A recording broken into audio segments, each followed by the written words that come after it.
Labas vakaras, tiesioginėme eteryje penktadienio TV3 žinios, o jas apžvelgsiu aš, Renata Šakalytė.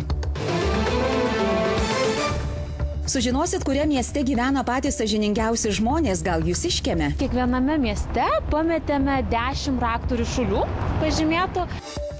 Ar žinot, kuriame Lietuvos mieste gyvena patys sąžiningiausi žmonės? Klaipėdiečiai sumanė eksperimentą. Populiariausiose didžiųjų miestų gatvėse numetė raktų ryšulį ir taip tikrino gyventojų sąžinę. Tuoj sužinosit, kas laimėjo. Kaip elgtumėtės pametę raktus, o ką darytumėte radę? Klaipėdiečių kompanija sumanė eksperimentu patikrinti didžiųjų Lietuvos miestų gyventojų sąžiningumą. Paskutinį rudens šeštadienį 10 ryte lankomiausiose vietose pamesti raktų ryšuliai. Mes gal labiau norėjom pažiūrėti žmonių reakciją ir ar jie tikrai nėra abejingi.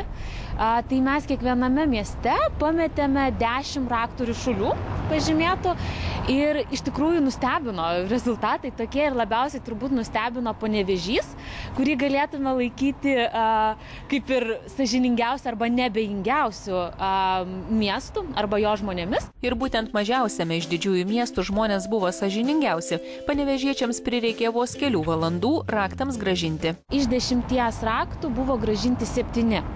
Nuo jų nedaug atsiliko Vilnius ir Klaipėda, po 6, Kaunas 5 ir, žodžiu, Šiauliai šiek tiek pasyviausi liko, tai ten grąžinti 2 raktų komplektai. Klaipėdoje ant Biržos tilto pamestus raktus gan greitai radusi pašnekovė sako negalėjusi praeiti pro šalį. Aš žinau, kiek kainuoja šarvuotų durų raktus pasidaryti ir dvigubai brangiau kainuoja apskritai patekti butą, jeigu tu neturi atsarginių raktų. Tai kadangi pagalvojau, kad kažkur žmogus rauda prie durų atsirėmęs, tai iš karto suvedžiau kodą.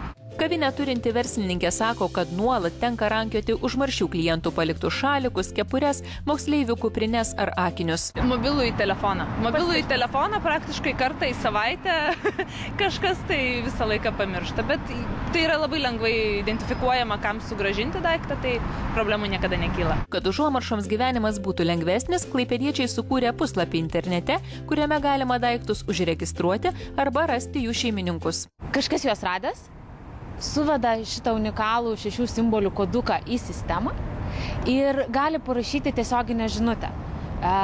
Man labas, radau tavo raktus, susitinkam ten ir ten, arba bus palikti ten ir ten. Žinoma, iš svetimų raktų naudos nedaug, turbūt kitaip žmonės elgtųsi radę piniginę ar telefoną. Tikėjausi, kad galbūt bus daugiau žmonių, kurie tiesiog praeina, bet daug labai žmonių, kurie pasilenkia, apsižvalgo, gal pamatys, kas čia ką tik praėjo iš tikrųjų. Tai pagrinde buvo arba padeda į matomesnę vietą kažkur tais, arba iš tikrųjų bando apsižvalgyti, ieškoti, kas tai pametė. Tik labai gaila, kad dabar tos raktus reikės pačiai pamesti ir išmesti, nes jie yra niekieno. Visiems raktų radėjams buvo padėkota ir pranešta apie socialinį eksperimentą, o keletas ryšulių tebeklaidžioja.